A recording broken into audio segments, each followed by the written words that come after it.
নমস্কার বন্ধুরা, কেমন আছেন সবাই? আপনাদের সবাইকে স্বাগত জানাই। আজ একটি সাবেকি রান্না আপনাদের দেখাবো, লাউ শাক বাটা। লাউ শাক বাটা এটা বহু পুরনো, তো সেই পুরনো রেসিপি আপনাদের সামনেই আজকে তুলে ধরতে চাই। মাঝে সাঝে করি, তো আপনাদের সামনে আজকে করব এই লাউ শাক বাটা কীভাবে আমরা বেটে খাই আর কি। তো দেখুন, এই লাউ শাক 1 চাকর অন্তর যে ডগগুলো বলি আমরা, তো ওইগুলো ভালো করে সুর মতো ওইগুলো ফেলে দিচ্ছি। আর ছোটো ছোটো ফুল, ওই ফুলগুলো ফেলে দেবো। আর সাইড দিয়ে একটু আঁশ মতো উঠবে, ওগুলো হাত দিয়েই উঠে যাবে, তো ওইগুলো তুলে ফেলে দিচ্ছি ভালো করে। তার আগে কিন্তু শাকটা ধোয়া ছিল আর কি, ধুয়ে নিয়েছি শাকটা, নিয়ে এবার ভালো করে এবার পরিষ্কার পরিচ্ছন্ন করে এবার পাতাটা বেঁধে নিচ্ছি সুতো দিয়ে। এবার ভাতের মধ্যে এই শাকটাকে কিন্তু সেদ্ধ করতে, চাইলে আপনারা কড়ার মধ্যেও সেদ্ধ করতে পারেন আলাদা, তো ভাতের মধ্যে করলে খুব টেস্ট হয় আর কি। তো ভাত গড়ানোর আগে শাকটা সেদ্ধ হয়ে গেছে, তুলে নিয়েছি। আর এবার ভালো করে ভাতগুলো ওর থেকে সরিয়ে নিচ্ছি।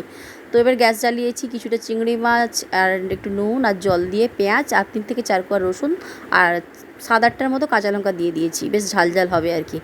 তো যাই হোক, এটা শিলের মধ্যে বাটতে হবে। এবার কিছুটা কালো সর্ষে নিয়েছি আর কিছুটা পোস্ত নিয়ে এবার এই সমস্ত উপকরণগুলো দিয়ে ভালো করে বেটে নেবো। শিল বাটাতে বাটলে কিন্তু খেতে ভালো লাগে আর কি। তো মিক্সিতেও চাইলে আপনারা করতে পারেন, কিন্তু শিল বাটাটা খুব ভালো লাগে আর কি।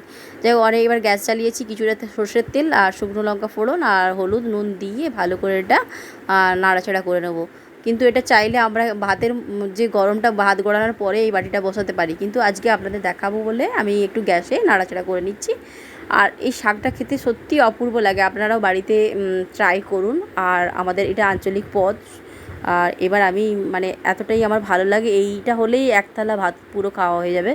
তো মানে আমার এতটাই ভালো লাগে, আমি আর লোভ সামলাতে আর পারলাম না, আমি খাওয়া স্টার্ট করে দিচ্ছি। একবার আপনারা ট্রাই করুন এই শাক পাতা, লাউ শাক পাতা বাটা, তো আপনারাও দেখবেন ভালো লাগবে আপনাদেরও।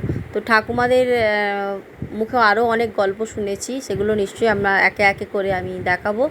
আর মা তো বেশি আমাদের ছোটোবেলায় এইভাবেই শাক পাতা বাটা খাওয়াতো, কারণ আমরা মানে খেতে চাইতাম না আর কি।